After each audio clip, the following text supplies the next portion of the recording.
जो है, आप ईमानदार पत्रकार हो, आप कोई क्रिमिनल मीडिया तो हो नहीं मेन स्ट्रीम मीडिया की तरह। आपके दर्शक भी ईमानदार हैं, कोई वो किसी एजेंडा के वाले तो है नहीं। आपके पास तो कोई अडानी अंबानी और ऐसे बड़े बड़े जो चोर धन्ना सेठ हैं उनके एडवर्टीजमेंट नहीं आते हैं। आरएसएस और इसके सहयोगी संगठन तो भारत के खिलाफ चाइना और पाकिस्तान के साथ मिलकर इतनी बड़ी बड़ी साजिशें कर रहे हैं। देश की 1000 किलोमीटर चाइना ने धरती छीन ली। देश के अंदर जो ये सांप्रदायिक हिंसा फैला रही है आरएसएस और मनुवादी मानसिकता के लोग, तो वो लोग देश को कमजोर कर रहे हैं ताकि पाकिस्तान और चाइना जो है देश की सीमाओं पे और बड़ा खतरा पैदा कर सके। इसीलिए जो भी मनुवादी है वो देशभक्त हो ही नहीं सकता।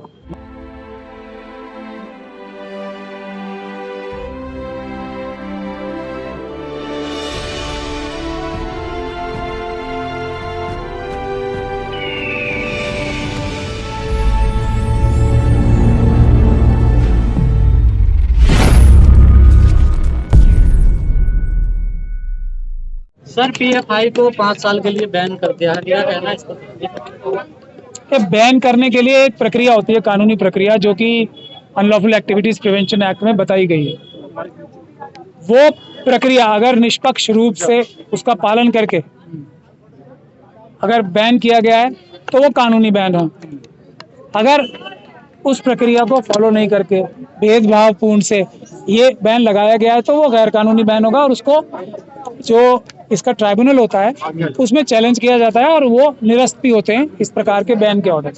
जो लेकिन पहली नज़र में एक बात नज़र आती है, जो भारत की संविधान का धारा 14 आर्टिकल 14 है, वो सभी को बराबर की नज़र से देखता है और हर एक के साथ बराबर की ट्रीटमेंट होनी चाहिए।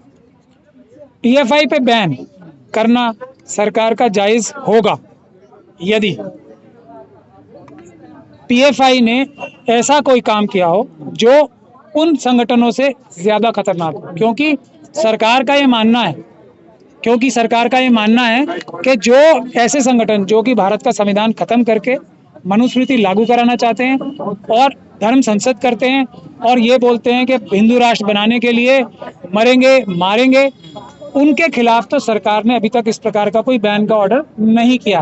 तो इसका मतलब सरकार की नज़र में जो इस प्रकार के धर्म संसद करके संविधान के खिलाफ बोला जा रहा है, भारत को हिंदू राष्ट्र बनाने की बात बोली जा रही है, मनुस्मृति लागू कराने की बात बोली जा रही है, भारत की चुनी हुई सरकार के साथ बगावत करने की एक तरह से डायरेक्ट बात बोली जा रही है, ये इन संगठनों को बैन करने के लिए काफी नहीं है ये सब गतिविधियां। तो अगर पीएफआई ने बावजूद इसके कि वो हर जगह बोलते हैं कि हम संविधान के अनुरूप कार्य करेंगे, संविधान के माध्यम से ही अपने सारे कार्य करेंगे, तो बावजूद इसके अगर पीएफआई ने इससे ज्यादा कुछ किया है तो सरकार बिल्कुल जस्टिफाइड होगी इस पीएफआई को बैन करने की। अदरवाइज ये सीधे सीधे पक्षपातपूर्ण रवैया होगा। तो पहले इस बात का पैमाना होना चाहिए कि ये जो लोग हिंदू राष्ट्र बनाने की बात कर रहे हैं, जो कत्ले आम करने की बात कर रहे हैं, जो भारत के संविधान को तोड़ के मनुस्मृति लागू करने की बात बोल रहे हैं, तो उनके खिलाफ भी क्या बैन लगाने जाने की प्रक्रिया जारी है और क्या इससे ज्यादा पीएफआई ने कुछ किया है या नहीं। सर कहा जा रहा है कि सीबी के रास्ते पे चल रहा था पीएफआई। मैंने क्या कहा, अभी एक शिंदे साहब हैं, उन्होंने आरएसएस का डायरेक्ट, वो एक आरएसएस के कार्यकर्ता रहे हैं, एनआईए का एक केस चल रहा है पूना में, उन्होंने आरएसएस के बहुत सारे कार्यकर्ताओं का नाम लेके, सीबीआई के ऑफिसरों का नाम लेके ये बात कही है कि आरएसएस जो है वो बम ब्लास्ट बनाने का कार्य करवा रही थी बहुत बड़े पैमाने पर, बहुत बड़ी साजिश के तहत। तो ये जो गतिविधि है, ये क्या इस प्रकार की गतिविधियों में कोई और संगठन लिप्त है या नहीं है? तो मेरा कहना यह है कि बराबरी के साथ सबके साथ ट्रीटमेंट करने की जिम्मेदारी भारत के संविधान ने सरकारों की लगाई है। अगर भारत के संविधान का उल्लंघन करके भेदभावपूर्ण से कोई कार्य किया जाता है तो उसको शक की नजर से देखना उचित है और उस पर शक और शुबा करना भी उचित है। सर आपको क्या लगता है, भेदभाव हुआ है फिर ये कानूनी? मैं आपको तथ्य दे रहा हूँ। तथ्य ये है, इन तथ्यों पे आपके दर्शक जो है, आप ईमानदार पत्रकार हो, आप कोई क्रिमिनल मीडिया तो हो नहीं मेन स्ट्रीम मीडिया की तरह, आपके दर्शक भी ईमानदार हैं, कोई वो किसी एजेंडा के वाले तो है नहीं। आपके पास तो कोई अडानी अंबानी और ऐसे बड़े बड़े जो चोर धन्ना सेठ हैं उनके एडवर्टीजमेंट नहीं आते हैं। तो जो आपके दर्शक हैं वो लोगों के सामने मैं एक चीज एक्सप्लेन कर रहा हूं कि एक पक्ष ऐसा है जिसके बारे में उसके स्वयं के कार्यकर्ता बता रहे हैं कि बॉम्ब ब्लास्ट कराते हैं आरएसएस के लोग, इन्होंने बड़ी बड़ी प्लानिंग की, बहुत सारे लोगों से ट्रेनिंग कैंप कराए, बॉम्ब बनाने की तैयारी कराई, और इस प्रकार की साध्वी प्रज्ञान सिंह पे, लेफ्टिनेंट कर्नल पुरोहित पे भी एफआईआर और चार्जशीट दर्ज हो चुकी है। तो ये आतंकवाद की कंफर्म्ड जो केसेस हैं उसमें इन्वॉल्व हैं। उसके दूसरी तरफ पीएफआई ने क्या इनसे ज्यादा कार्य किए हैं? क्योंकि इन संगठनों पे, आरएसएस पे तो सरकार ने कभी मूव नहीं किया ना, इस सरकार ने कि इसको बैन करना चाहिए, इसके बारे में कोई विचार भी नहीं किया। सर फंडिंग को लेकर सवाल खड़े हो रहे हैं। आरएसएस की मैं समझता हूँ इस देश में अगर सबसे ज्यादा फंडिंग किसी के पास आ रही है देश से और विदेश से भी, तो आरएसएस और उसकी सहयोगी संस्थाओं के पास आ रही है। ये भी तथ्यात्मक बात है, इसके लिए भी मैं चैलेंज करता हूँ।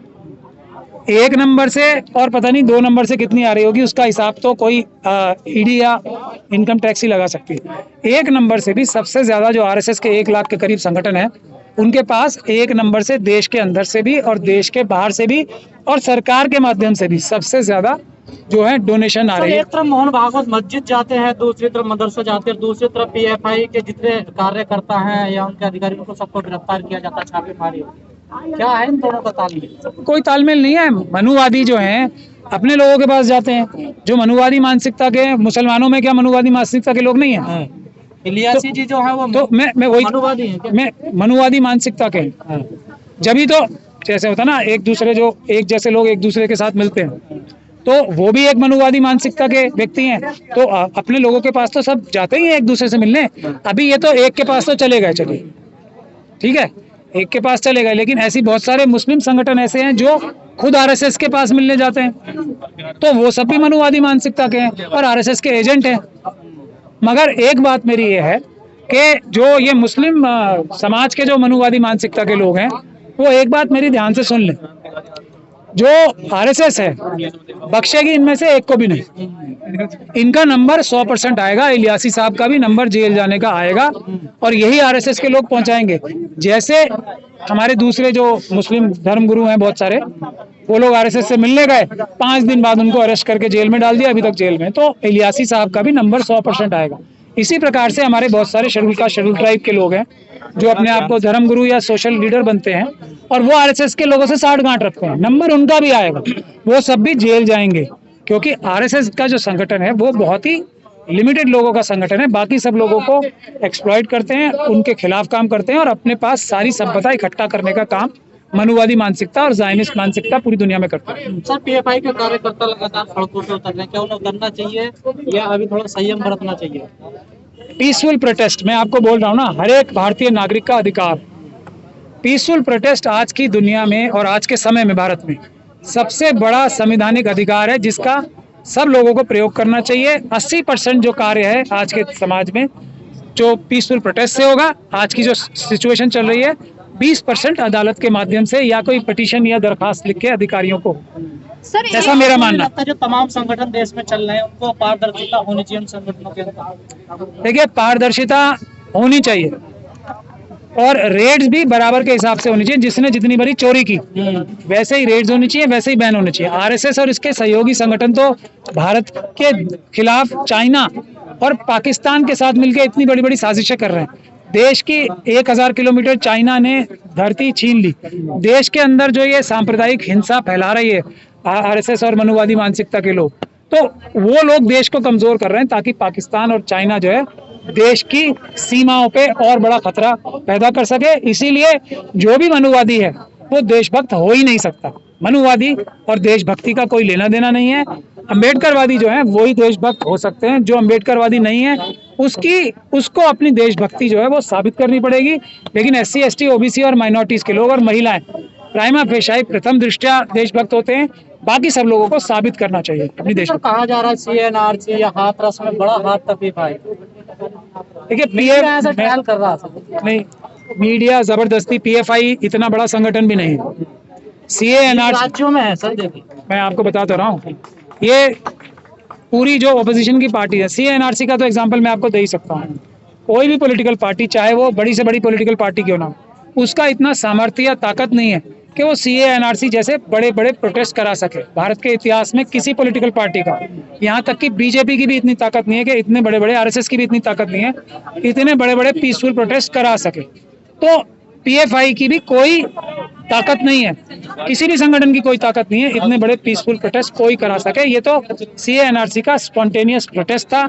उसका नाम जो है एक तरह से ये बताने के लिए कि पीएफआई ने कराया, तो पीएफआई को गलत क्रेडिट दिया जा रहा है।